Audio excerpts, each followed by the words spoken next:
emision mundësohet nga ISP Broadcast. Mimbrama kudo që na ndiqni të nderuar shikues, proces zgjedhor ka marrë epilogun përfundimtar tashmë, nuk ka asnjë amendje se kush do të jetë me 6 deputet në Kuvendin e Kosovës. Tashmë janë komunikuar dhe listat me kandidat për deputet që pritet japin betimin në legjislaturën e 10. Nga ky proces i jashtëzakonshëm zgjedhor i 28 dhjetorit të vitit që shkoi. Partitë politike do të kenë këta numra për deputet në Kuvendin e Kosovës. Lëvizja vetëvendosje do të ketë 57 ulse, PDK 22 ulse, LDK 15 ulse, AAK 6 ulse, Lista Serbe 9 ulse, Partia Liberale Serbe e Nena Drashis 1 ulse, dhe Pakicat jo serbe 10 ulse në kuvend. Kjo është pesha politike e partive që garuan në zgjedhjet e jashtëzakonshme. Frim Kasolli, Imbrama dhe faleminderit. Knasirit, jemi zbardh. Këto do të jenë ulset, megjithëse këtë përbërje do ta komunikojnë në një rezultat final përfundimtar që ta shpall KQZ, por kjo është pesha, kjo është matja e partive politike në këtë zgjedhje. Tash do thotë është më evidente, çdo gjë është drejt përfundimit, mbetet veç ajo vula përfundimtare, si shtat jo hymeni do të jetë një kuvend i cili jashton edhe më shumë numrin e deputetëve lëvizjes dhe vendosjes dhe të kurrën ato të subjekteve tjera parlamentare në masë të madhe të lidhjes demokratike të Kosovës. Tash ne kemi dhënë opinionet tona, vlerësimet se pse kemi ardhur deri në këtë situatë. Fatkeqësisht dhe mjerisht subjektet opozitare, po i quajmë kushtimisht sepse tashmë do të jenë opozitare sipas gjitha gjasave, ende nuk kanë dhënë asnjë arsyetim para opinionit publik, një justifikim, s'po them arsyetim që të arsyetuhen për humbjen, po një justifikim e një interpretim, ato se si e shohin është befasues, unë mendoj kanë obligim, nuk them ligjor, po kanë obligim politike, moral ndaj antarësisë të tyre, ndaj qytetarëve të Kosovës, që t'i japin edhe ato vlerësimin. Deri më tani ne çka kemi dëgjuar është vlerësimi i kryeministrit në detyrë Albin Kurti sepse ndodhi ky rezultat. Në një intervistë me Sadiune për Kosova Press, ai tha që intenca e tyre për ta bllokuar lëvizjen vetëvendosje si fituese e zgjedhjeve të 9 shkurtit ju rikthyen në bumerang subjekteve opozitare, ndërkohë këto me heshtjen e tyre sikur po e pranojnë këtë vlerësim po e bën njëjtin gabim politik që e kanë bërë edhe në shumë tema të tjera. Deri tash do thotë opinioni publik çka din, por ashtu tjetër janë mendimet dhe opinionet e analistëve që ne mund i kemi për këtë rezultat. Mirë, po ajo që është sa i përket subjekteve politike, i vetmi interpretim është ai që e ka artikuluar Albin Kurti, që tha se ky është një farë mënyrë çmimi që e morët për shkak të kokëforcisë suaj për të mbajtur të bllokuar shtetin dhe lëvizjen vetëvendosje. Dhe kjo e bën që të kemi e kësaj legjislature nuk do të nisë më me situata siç e kemi parë në legjislaturën e 9 pas 9 shkurtit të vitit kaluar. Nuk do të kemi më dilema, a do ta konsumojmë procedurën deputetët, a do të betohen, a nuk do të betohen. Kemi një dilemë tjetër. Kemi një dilemë tjetër, nuk e di se çfarë epilogu do të marrë, nuk po flas për temën. Nuk do të kemi më për plasje për emrin e kush do të jetë kryeparlamentar, nuk do të kemi këto, po kemi një dilemë tjetër, kemi një dilemë procedural. Jo, ndëgjoni, kemi një sepse të kujtohet Kasolli, shumë emisione kemi mbajtur, jeni përgjigjur, e keni observuar gjithë atë situatë duke dhënë pikpamjen tuaj mbi aspektin procedural. Gjë që si ishte imagjinuar se mund diskutohej, mund vinim edhe që prapë tham u shndrua një temë që fatkeqësisht e mjerisht i krijoi favore politike partisë fituese të zgjedhjeve. Do të thotë subjektet opozitare nuk arritën ta kapitalizojnë, nuk arritën ta transmetojnë mesazhin pse veprimet e tyre ishin domosdoshme dhe në dobi të shoqërisë, të shtetit, të politikës, demokracisë e të tjera. Dhe dështuan të arsyetojnë veprimin e tyre politik, ta transmetojnë para te opinioni, do thotë veprimin e tyre politik. Dhe kjo krijoi këtë paradoks që po e përjetojmë. Mirë, po është një temë tjetër që po ashtu nuk ka marrë epilog, dhe nuk di se si përsëri me konstituimin e kuvendit, jo me temën e presidentit. Çështja në kryetarit. Çështja në kryetarit do thotë se ne nuk e di tash jemi në pritje. Pakica Ashtu. Nga pakica që ka votat më të mëdha për përfaqësimin nga komuniteti serb. Dhe ne jemi në pritje të aktgjykimit të gjykatës kushtetuese sepse lista serbe është ankuar siç e dim gjithë pas votimit të Nenad Rashiqit dhe kjo duhet ta qartësoj një herë për gjithmonë se kush ka drejti të përfaqësojë në kryesi të kuvendit minoritetin serb. Do thotë një serb i cili duhet i mungon mbështetja e partive serbe, i partisë fituese të zgjedhjeve serbe. Cila do të thotë ajo? Sot mund të jetë lista serbe, nesër mund të jetë vetë partia e Rashiqit. Ai që ka shumicën e përfaqësimit politik. Apo mjafton vetëm përkatësia etnike serbe dhe i njëjti mund të bëhet nënkryetare dhe me votat e shumicës shqiptare. Kjo është dilema juridike dhe a mund të vendos shumica se kush të jetë përfaqësuesi? A shumica shqiptare apo shumica serbe? Kjo është dilema kryesore me cilën do të përballet dhe do të rikthehet kjo temë në diskutimet politike në konstituimin e kuvendit. Siç dihet, Lëvizja Vetëvendosje dhe Lidhja Demokratike e Kosovës patën votuar së bashku për Nenad Rashiqin, Partia Demokratike pat abstenuar që sipas vlerësimeve të saj juridike nuk kanë qenë të sigurt në votën e tyre për Nenad Rashiqin. Unë tash nuk mund të paragjykoj, por jam i bindur që edhe ata e dinë që ka të lashe kjo farë punë, mirë, po megjithatë kanë zgjedhur një rrugë të ndërmjetme që të presin aktgjykimin e gjykatës kushtetuese që të shfaqsohen e ta zhveshin veten nga përgjegjësia. Mund publikohet aktgjykimi mbi këtë. Po mund dhe tash këtu do të jetë dilema kryesore se si të sillet partia fituese e zgjedhjeve në raport me këtë temë, nëse eventualisht i jep drejt listës serbe, a do të pajtohet që ta zbatoj këtë vendim së bashku me Lidhjen Demokratike të Kosovës, se të dy janë hisedare në prodhimin e këtij realiteti politik, apo do të vazhdoj ta mbaj të bllokuar dhe që ta konsideroj që ajo poziti takon atij vetëm që gëzon mbështetjen e shumicës së deputetëve të kuvendit të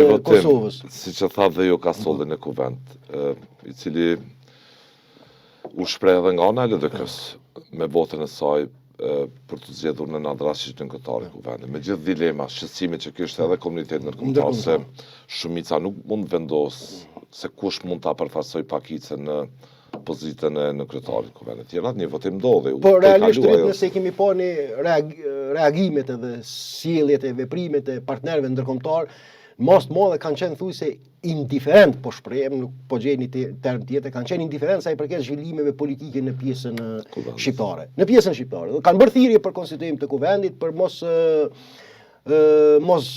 vazhdim të zvarritjes së jetës institucionale, mirë, po kryesisht, do të fokusi i tyre ka qenë me mënyrën se si do t'i trajtoj shumica shqiptare, do thotë ekskluzivisht pakicën serbe.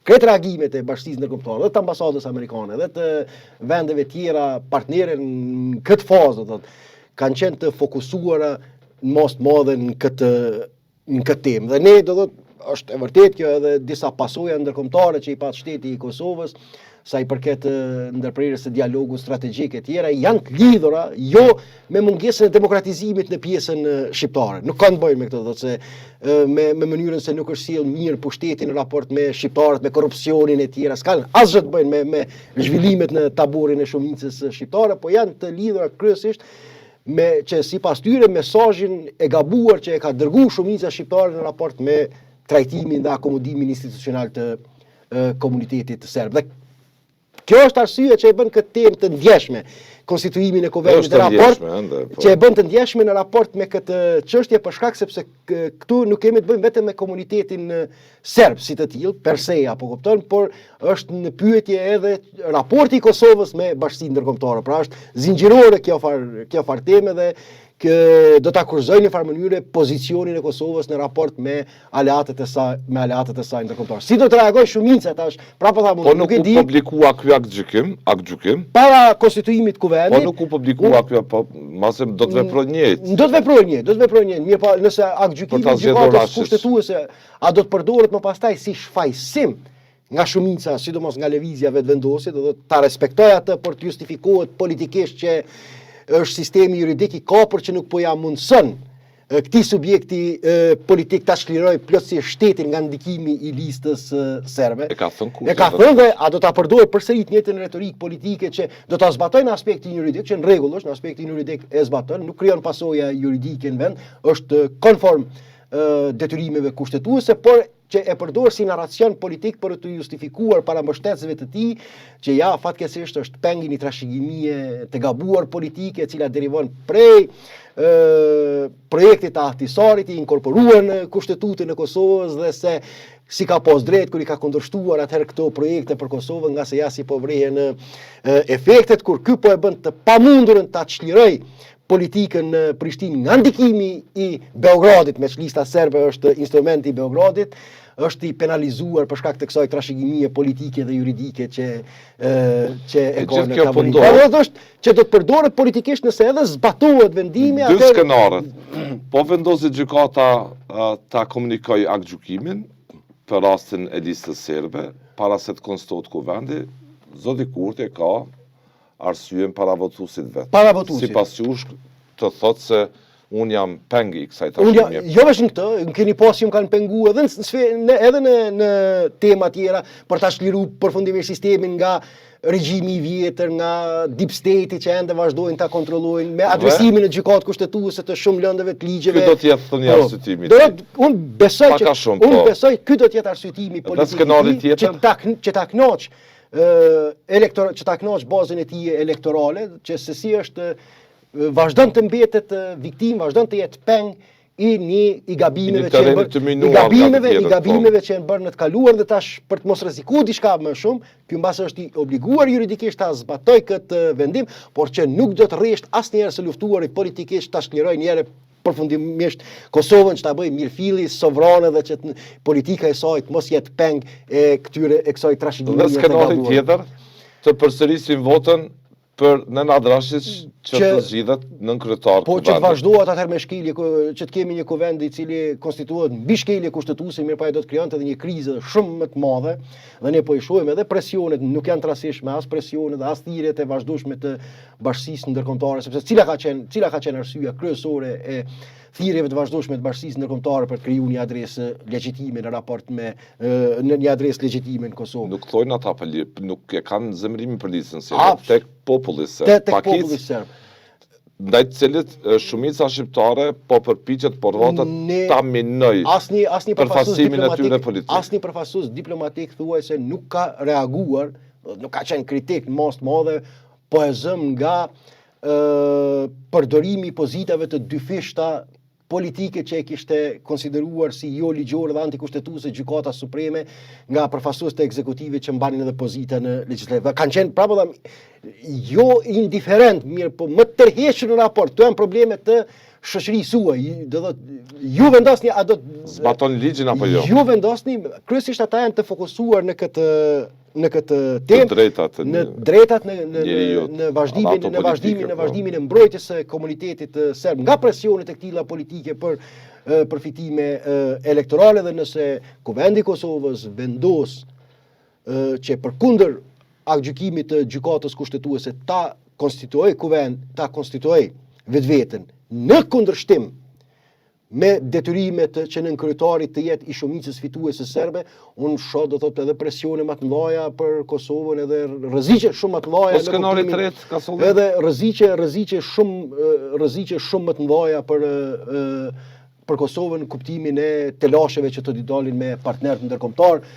Me ajo që disa herë kemi thënë për ta përfunduar, me ajo që vetëm do të trashet gjithnjë më tepër kërkesa për fuqizim të kompetencave autonome për serbët e Kosovës. Atje na shpije kjo Nëse hipotetikisht gjithmonë dy skenar po i qesim në tavolinë, thash e para mund të jetë që Kurti pa hezitim ta zbatoj vendimin e gjykatës kushtetuese por të justifikohet politikisht para elektoratit të tij, dhe e dyta që me kokëforsi ta shpërfill këtë vendim, mirë po pasojat do të jenë edhe më fatale për shtetin e Kosovës. Dhe zgjidhja e tretë, po nuk e publikoj fare gjykata kushtetuese aktgjykim, po nuk e publikoj, po them.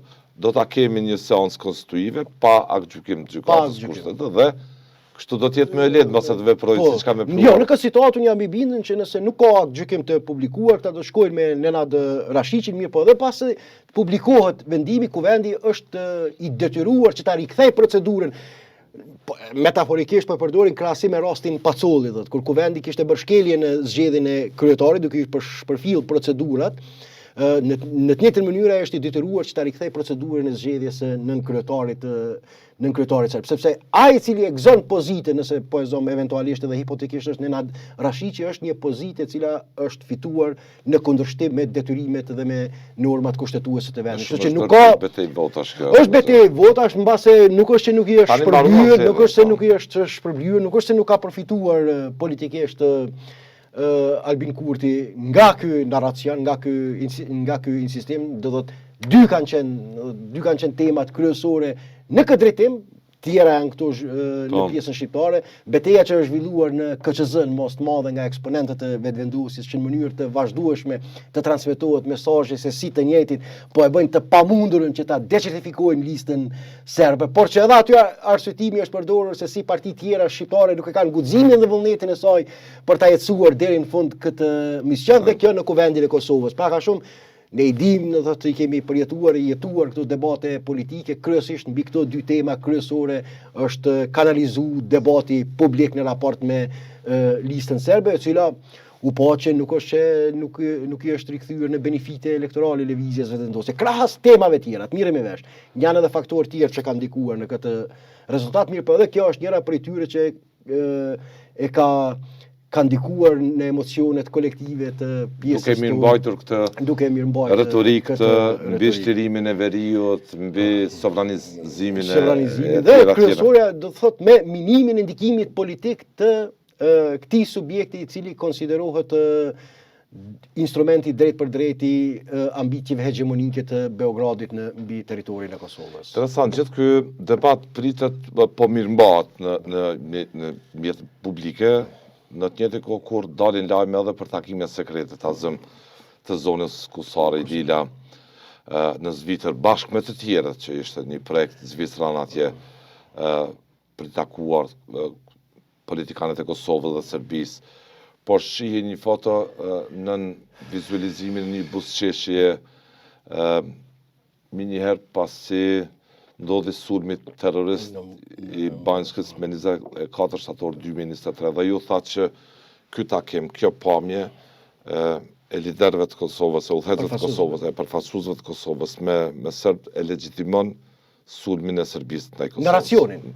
Narracionin politikisht, jo në aspektin juridikisht, se kjo po në aspektin prokuroria e ka e legjitimon me një farë mënyrë kursin e kësaj Serbie të pa denacifikume ndaj Kosovës. Ndërgjari, tash këto ishin dy pamje që na erdhën nga ai takim. E para një fotografi e veçante i shefës së grupit parlamentar televizjes vetëvendosje, duke shëtitur rrugëve të atij qyteti në Sellothor në Zvicër.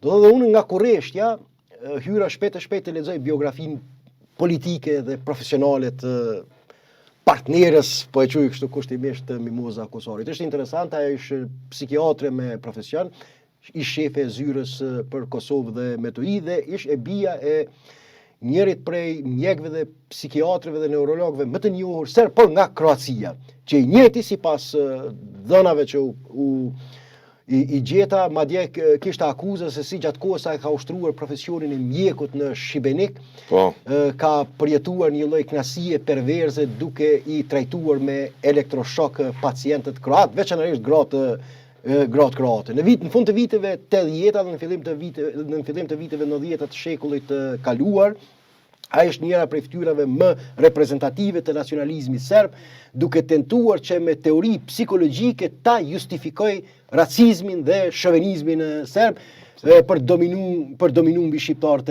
jo të mbi shqiptarët, por mbi këtë popujt e ish Jugosllavisë. Kish përdorim brutal të thotë teorive psikologjike për të justifikuar një projekt hegemonik.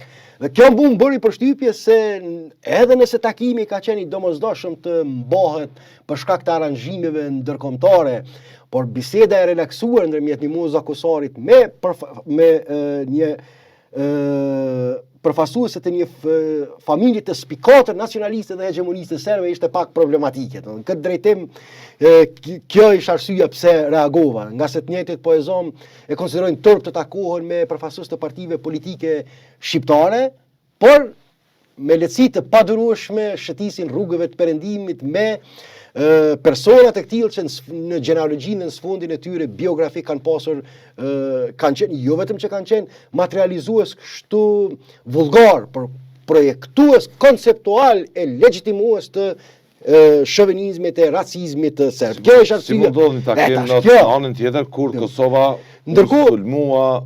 Tash kjo do të thënë, e para ishte që kjo që më bëri për 24 shtator. Ne kemi parë ofendimet, kur kanë dalë publikime, përgjimet ofendimet e Mimoza Kusarit ndaj kolegëve të saj deputet shqiptar, me terma më brutale, më racist, ndërkohë në të njëjtën kohë është tolerante ndaj një politikane që në trashëgiminë e saj familjare është projektuar, është ngjis konceptualisht nacionalizmi fashist e racist serb.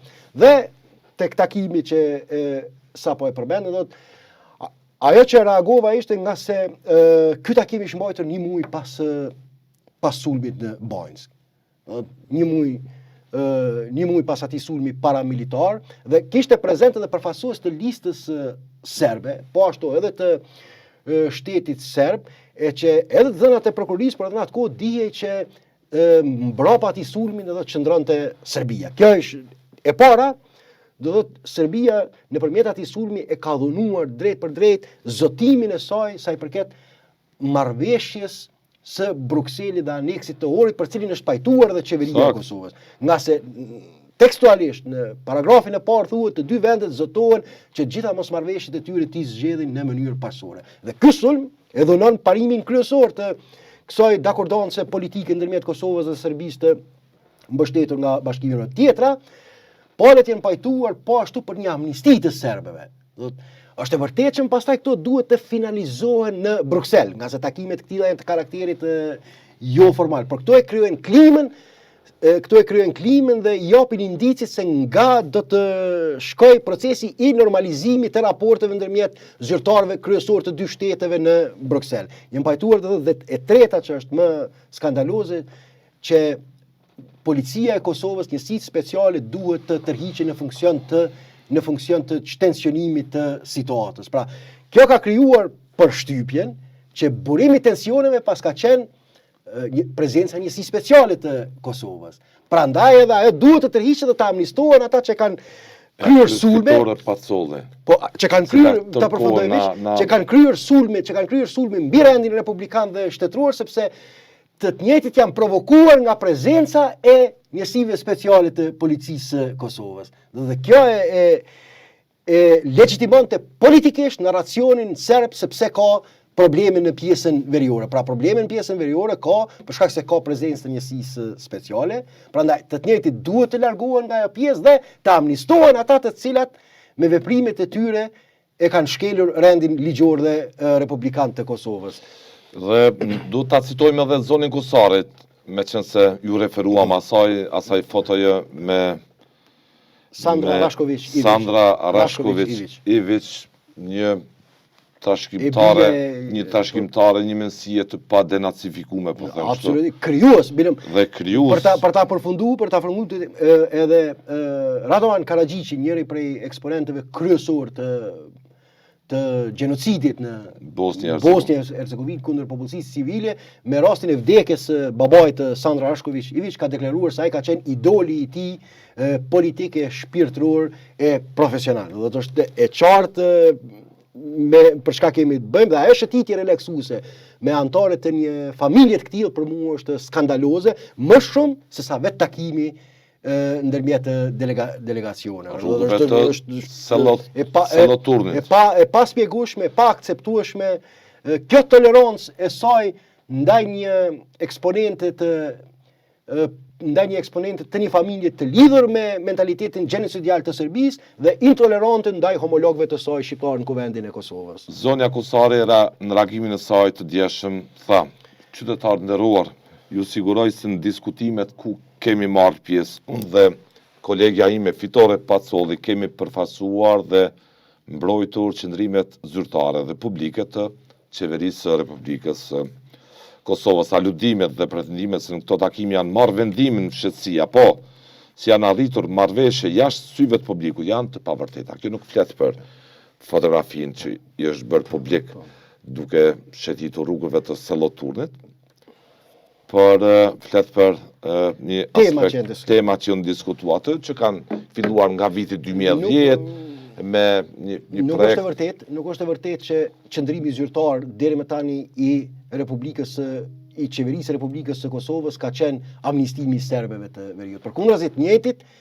kanë përfituar në masë të madhe elektoralisht duke e atakuar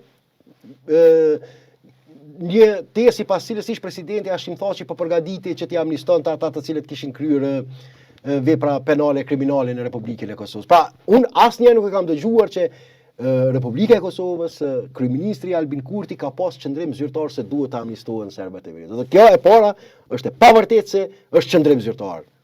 Një tjetra që është më kryesorja, thot unë dhe Fitoria mbrojtëm qëndrimin zyrtar, që i bie tash mes rreshtave i sulmon kolegët e saj opozitar, nëse nuk e thot në mënyrë eksplicite. Por ne mbrojtëm qëndrimin zyrtar. E ata tjerë çfarë? Çfarë qëndrimi kanë mbrojtur ata tjerë? Po. Nuk e përfshin edhe ata në justifikimin e saj politik. Që i bie mund nxirret konstatime që përfaqësues të opozitës kanë mundur të mbrojnë një qëndrim jo zyrtar, mirë po vetëm kjo dhe Fitoria kanë qenë në linjë me qëndrimin zyrtar të qeverisë së Republikës së Kosovës. Pra është një justifikim kështu Horvatia për të na veçuar thot neve. Për të mos u marrë me të tjerët është përpjekje e hapun me kriju një narracion të rënd, i cili tash sa vite synohet i servohet publikut, edhe i lut qytetarët që mos t'i besojnë këtyre raportime, mos t'i besojnë këtyre fotografia flet sa nimi fjalë. Askush nuk e ka veçuar Mimoza Kusarin këtë drejtim. Kjo e ka veçuar veten, e cila është shkput nga pjesa tjetër e delegacionit dhe ka preferuar një bisedë e një shëtitje relaksuese idilike në rrugët e këtij qyteti helvetik. Në një atmosferë. Nuk është dikush tjetër. Me buzëqeshje rrugëve. Nuk është të tjerët e kanë veçuar këtë. Por kjo e ka veçuar vetëm. Po ti kish ndodhur kjo foto dikujt tjetër? Do të bëjë hataja politike, do të bëjë hataja politike. Do të bëjë hataja politike. Kujdo qoftë që do kishte. Pra, kemi të bëjmë me jo që dikush këtë e ka veçuar. Kjo e ka veçuar veten nga të tjerët. Prandaj duhet përballet me pasojë dhe ne ajo që unë insistoj, do thotë çfarë lloj satisfaksioni shpirtëror e kënaqësi psikologjike apo çfarë lloj kuptimi ka pas ajo shëtitje dhe ajo bisedë me një eksponente të këtill të regjimit në fashist në Serbi. Kjo është pyetja që ajo duhet i përgjigjet qytetarëve të Kosovës. Kjo është atmosferë private, është shëtitje private dhe cili është kuptimi private dikën tjetër nga delegacioni atë, cili është kuptimi, ajo duhet përgjigjet një serbe fashiste. Duhet përgjigjet pra në këtë pyetje që e para ajo e ka veçuar veten dhe jo që të tjerët e kanë veçuar atë, sepse fotot flasin, dhe e dyta cila ishte satisfaksioni, kuptimi i asaj bisede me një protagonist të këtij të fashizmit të hegemonizmit serb. Tani vendos publiku, kujt i besoj. Ndëgjoj tash. Fotografisë që shihet hapur zonja kusare rrugëve të Selloturnit. Apo ti besoj rrëfimit që mediat po rrajnë.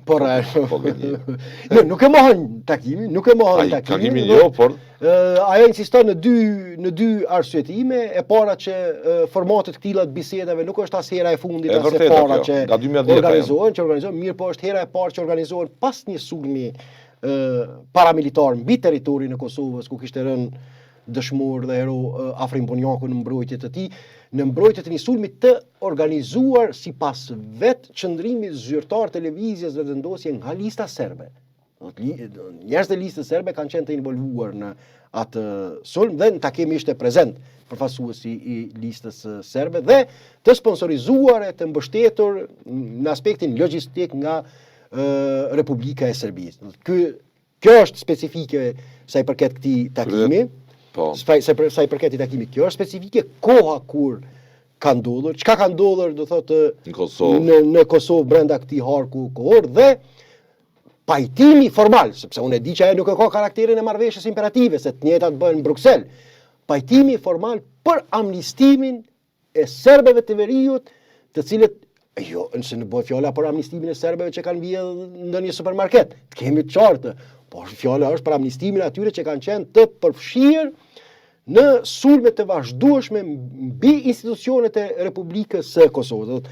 Kjo është ajo që e bën më të ndjeshme dhe më specifike këtë takim, e që siç thash e legjitimon narracionin politik serb për zhvillimet në pjesën Kur po veriore. ndodh kjo? Në të njëjtin kohë kur në Kuvend Kosovës sapo diskutuat ka solli mbi skenaret mbi cilat do të operoj mbase politikisht lëvizja e Kurtit si parti. Dhe ajo edhe në fund për ta thënë në shkrimin që e kam pas dje, Ky është serbi mirë, ajo është serbi. po edhe në shkrimin që e kam pas dje, dhe kjo mbase tregon edhe një lloj arsye, edhe pse në Kosovë nuk arritet të ndërtohet një alternativë politike sa i përket mënyrës se si e ka menaxhuar dialogun Albin Kurti, sepse kjo fotografi tregon që edhe subjekte tjera politike opozitare kanë qenë të involvuara në mos drejt për drejt atëherë si mbështetëse apo prezente në formatet e këtilla të dialogut,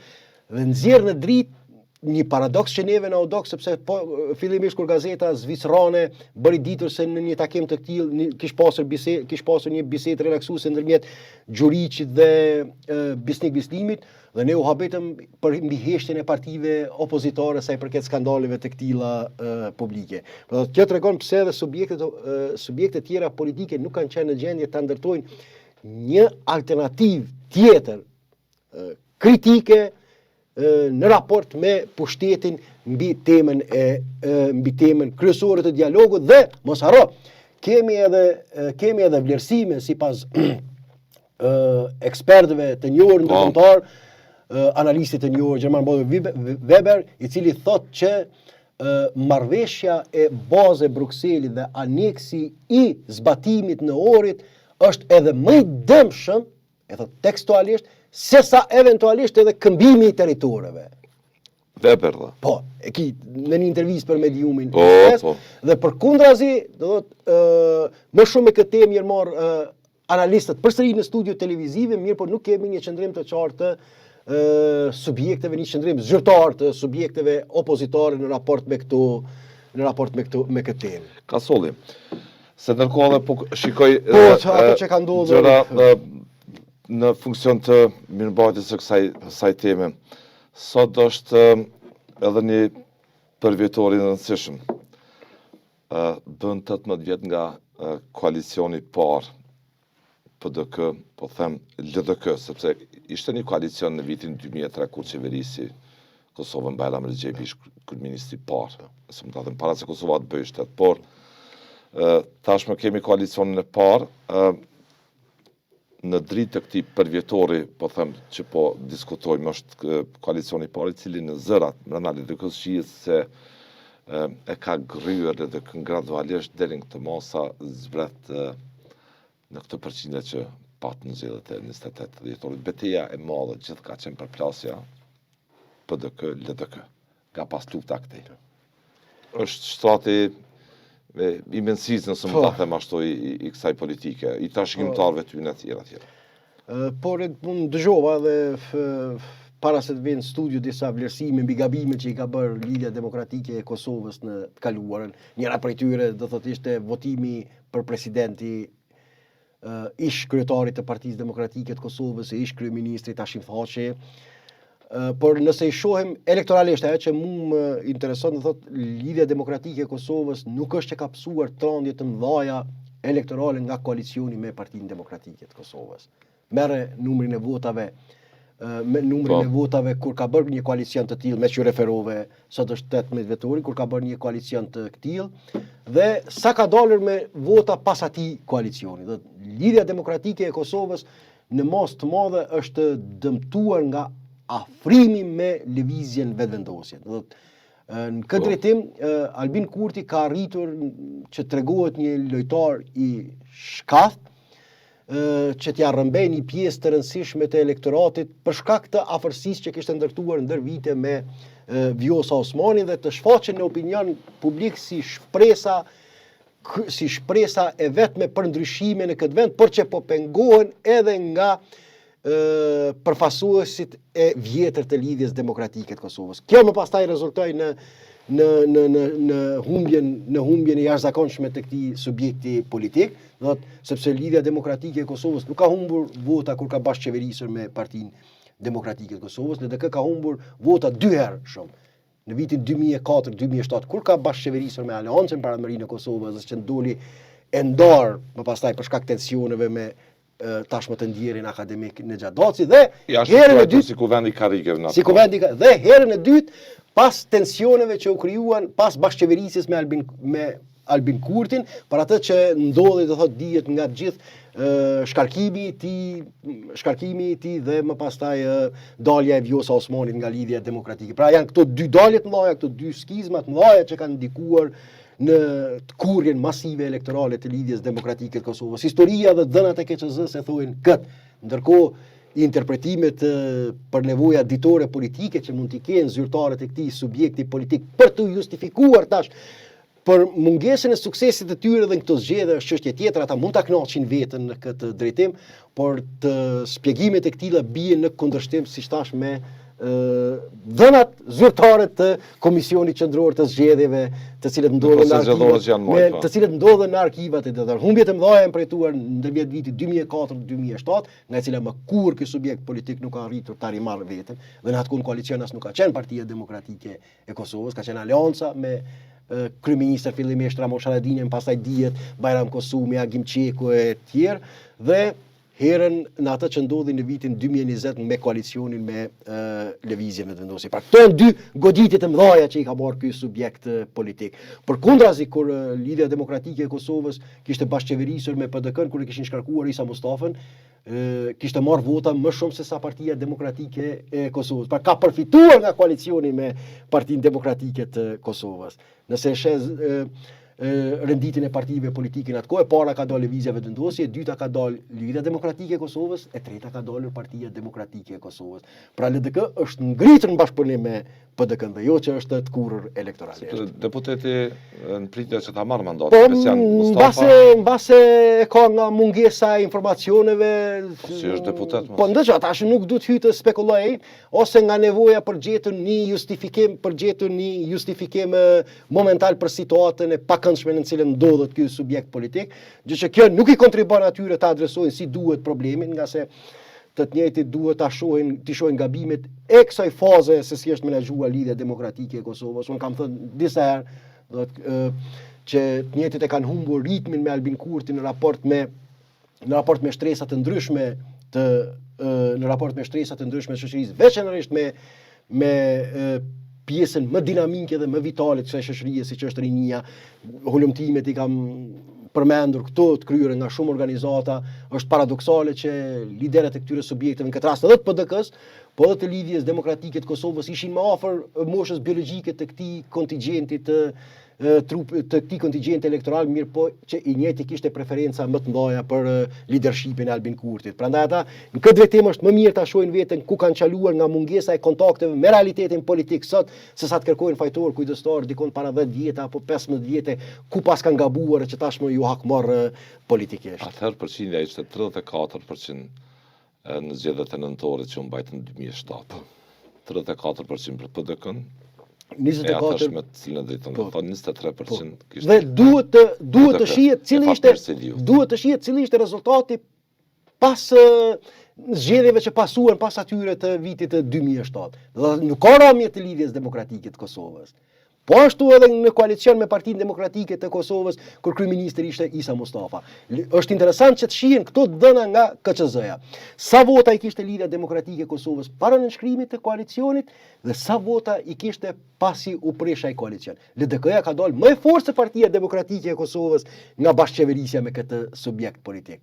Të dhënat e KQZ-s e demantojnë këtë pretendim që bashkëpunimi me PDK-n i ka kushtuar elektoralisht këtij subjekti politik. Përkundrazi janë çarjet e mbrëmshme, janë skizmat e mbrëmshme që dy herë kanë ndodhur në kohën kur LDK nuk ka bashkëqeverisur me Partinë Demokratike të Kosovës, por ka bashkëqeverisur me aleancën dhe me partinë dhe me lëvizjen vetëvendosje. Është saktësisht e kundërta që ka ndikuar në këtë katastrofë elektorale të këtij subjekti politik. E fundit është tema që e pret Kosovën me mbajt matutje procesin po them në ngërsh, apo jo, është tema e presidentit. Zonja Vjosa Osmani po numëron ditët e saj në mandatin e saj si presidente. Nisi dhe në mënyrë tjetër fushatën ka solli. Si cilëson? Po ndëgjori këtë komunikim publik. Ne ende jemi në një Cila është arsyeja që e shtrëngoi atë, po them kështu figurativisht, që ta bëj publike këtë platformë? Arsyetimi i saj zyrtar se nuk e ka të sigurt. Arsyetimi i saj zyrtar është se është e bindur që ka kryer punë të mira për Kosovën dhe se duhet të vazhdojnë të njëjtat punë, sepse me të në krye të shtetit vazhdohet edhe suksesi i shtetit të Kosovës. Kjo është arsyetimi zyrtar. Ndërkohë ne nuk kemi ende një dhënë të qartë se apo zhvillohen apo çka po diskutohet në prapasken, cili është vullneti i partisë fituese të zgjedhjeve për ta mbështetur apo për të mos e mbështetur Vjosa Osmani, që duke mos qenë sigurt në raport me këtë temë, ajo tenton të paraprit dhe të imponohet si fakti i kryer. Aktualisht Albin Kurti ndodhet ndërmjet dy detyrimeve, po i quaj kështu, ndërmjet dy shtytjeve kryesore. E para do thotë ndjenjes triumfaliste mbi rezultatin e kurrë, që është ekskluzivisht merit vetëm e leadershipit të tij politik. Nuk ka që tjerë kanë ndikuar në këtë rezultat spektakolar. Mos e kanë ndrojen thu. Është vetëm rezultati i tij, dhe në anën tjetër që e ka shumë të rëndësishme Albin Kurti, sepse praktika i ka dëshmuar, do thotë është që i duhet ta mirëmbaj gjallë kauzën që eventualisht subjektet opozitare janë fajtore për çdo blokadë eventuale që mund të krijohet. Nga se pikërisht nëpërmjet këtij narracioni ai po përfiton mos të madhe adhurimin e publikut. Do të tash ai duhet të navigojë ndërmjet këtyre dy shtytjeve, që është fitimtari i vetëm, s'ka nevojë për askën tjetër, dhe në anën tjetër që pashtu të shfaqet në opinion që është i gatshëm për kompromise politike edhe për figurën e presidentit, me kusht që nëse shkohet në zgjedhje, kurdo që shkohet, ta ketë edhe këtë kartë elektorale në gjep. Askush nuk e ka të sigurt këtë pozitë. Deri me tash. Deri me tash askush nuk e ka të sigurt. Ndërkohë tash Vjosa Osmani do të ne thami ka bërë qarta ambicjet e saj, ajo veç ka filluar dhe një lloj. Dëshiron dhe një mandat të dy. Ka filluar dhe një lloj fushate elektorale. Nëse eventualisht, sepse unë për veti nuk jam ende i sigurt në këtë drejtim, ajo që po i referuam deri me tani është çdrimi të Kurti që do të bisedoj si me presidentin aktuale, ashtu edhe me subjekte tjera opozitare, nëse eventualisht dhe hipotetikisht Albin Kurti përcaktohet për ta mbështetur Vjosa Osmanin, kjo strategji është vetëm për ta dëmtuar edhe më tej lidhjen demokratike të Kosovës. Nga se në këtë rast LDK-ja do të ndodhë në një pozicion të pafavorshëm politik. Do të nëse nuk qëndron në kuvend, do të shkohet përsëri në zgjedhje dhe që LDK-s do t'i duhet të arsyetohet para elektoratit të saj për mos mbështetjen saj përket Vjosa Osmanit, por edhe nëse qëndron në sallë të kuvendit me kalkulimin që për të mos i hap vetes të lashe të tjera, siç e kam thënë edhe në emisionin e kaluar, nuk është që është dëshmuar që është produktive kjo çështje e paçës politike me presidentin Osmani për ngritje elektorale të këtij subjekti politik. Pra, në këtë drejtim situata më e palakpueshme dhe pa shtekdali nëse ka një parti e cila ndodhet është Lidhja Demokratike e Kosovës. Ndërkohë Vjosa Osmani po mirëfilli ta donte lidhjen demokratike të Kosovës. Po mirëfilli të ishte adhuruese e flak të kësaj trashëgimie politike, dotuaj që me vullnet të plot të mos rikandidonte për të mos e vendosur në pozicion të palakmueshëm subjektin e saj politik. Vjosa Osmani do duhet të tërhiqej sepse edhe Vjosa Osmani e din që partia e cila do të psonte më shumë nga ambicjet e saj politike do të jetë Lidhja Demokratike e Kosovës. Nëse e voton, përsëri do të ketë kosto elektorale, por edhe nëse nuk e voton, përsëri do të ketë kosto elektorale. Pra nëse Vjosa si e tillë është mirëfilli flamurtare, flakadane e Lidhjes Demokratike të Kosovës, duhet që nesër, ajo le të vepron si don apo kupton, ajo duhet që nesër të dalë para opinionit publik dhe të tregoj që nuk dëshiron edhe më tepër ta dëmtoj subjektin e saj politik, nga se tashmë është krijuar klima në këtë drejtim që kryesisht përfituese e votave dhe e trupit elektoral të Lidhjes Demokratike të Kosovës është lëvizja vetëvendosje në saj të manipulimit me këto tema. A do ta bëj ajo, a do t'i ndjek ambicit e saj personale, ajo mund bëhet edhe presidente, nuk përjashtohet as ky skenar, mund bëhet presidente duke e detyruar kushtimisht po them, jo në mënyrë ligjore, mirë po politikisht në një farë mënyrë, duke mos i lënë hapësirë tjetër Lidhjes Demokratike të qëndrojnë në sallë për ta votuar. Mirë po kurdo që në cilësinë e presidentit nesër apo pas nesër e viziton varrin e ish presidentit Rugova, duhet t'ja transmetoj mesazhin që megjithatë me veprimet e saj politike e varrosi edhe trashëgiminë e tij politike. Pra do thotë kjo është ajo që duhet ta ketë parasysh kandidatja. Zonja Vjosa Osmani, cila hapër shpejt dëshim për prezidentin, të falenderoj për kohën ka solli në këtë analizë. Ishte kënaqësi. Të fundjavës, të kësaj të premteje të fundit të ditës punës për politikanët javës ka mëruar. Ata mund takon nesër, mund takon pas nesër. Deri tash që kemi parë ende s'ka filluar, po me gjithë ato përmbytje në territorin, pjesë më të madhe të territorit të Kosovës, mirë po shumica prej tyre në nivelit qendror, nuk po flas për përfaqësues lokal të cilët ishin në terren, do sekretari i Drenasit, i Skenderajt, i Prizrenit e tjerë, mos të madhe ishin prezent në terren në zonat e përmbytura, mirë po është e pa justifikueshme dhe është totalisht cinike indiferenca e liderëve të nivelit qendror me atë që ka ndodhur në Republikën e Kosovës. Asnjëri prej tyre, do thot, as kryeministri në detyrë Albin Kurti, as liderët e subjekteve opozitare nuk janë parë askund, të paktën me një solidaritet morale duke bashkëndjer me ata të cilët kanë mësuar dëme, është e vërtet fatmirësisht jo dëme njerëzore, mirë po dëme të jashtëzakonshme materiale që familjet e tëra kanë mësuar nga vërshimet që e kanë goditur Kosovën. Kjo është beson nuk di në një vend tjetër në botë që liderët politik të jenë kaq indiferent me fatkeqësitë kur e godasin popullin që pretendojnë ta përfaqësojnë. Po dasmi e mbaroj. Dikush mund të jetë në efektin e dijes se asaj fitore e të madhe, dikush i trënditur nga përmbytja elektorale që kanë. Nga përmbytja elektorale që kanë. Të falenderoj edhe një herë ka solli. Ishte kënaqësi. Lutem.